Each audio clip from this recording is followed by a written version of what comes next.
И многу е симптоматично што вашата влада не излага на финансиски пазар, туку првите два долга кои ги зима се влада со влада. Влада со влада долговите се традиционално најскапите долгови, не само по камати, туку и по политичко влијание. Вие сакате прво да купите социјален мир, затоа што не можете да ги испорачате работите кои ги ветивте. Второ, да им вратите на вашите олигархиски партнери кои ви помогнаа да дојдете на власт нормално. И трета работа, да направите инјекција во изборна година.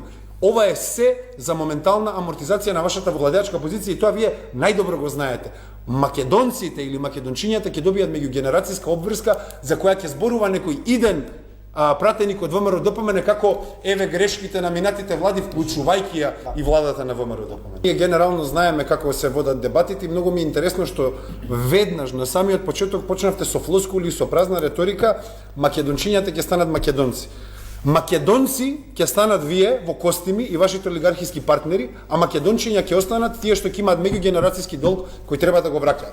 Во изборна година земате два долга за да направите инјекција таму каде што можете за да правите и изборен подкуп и се што можете да направите. Вие вбризгавте наводно пари во општините, но ја укинавте контролата на јавни набавки во истиот тој период. Со таа реторика сакате да создадете емоционална врска со граѓаните кои ги опустошувате.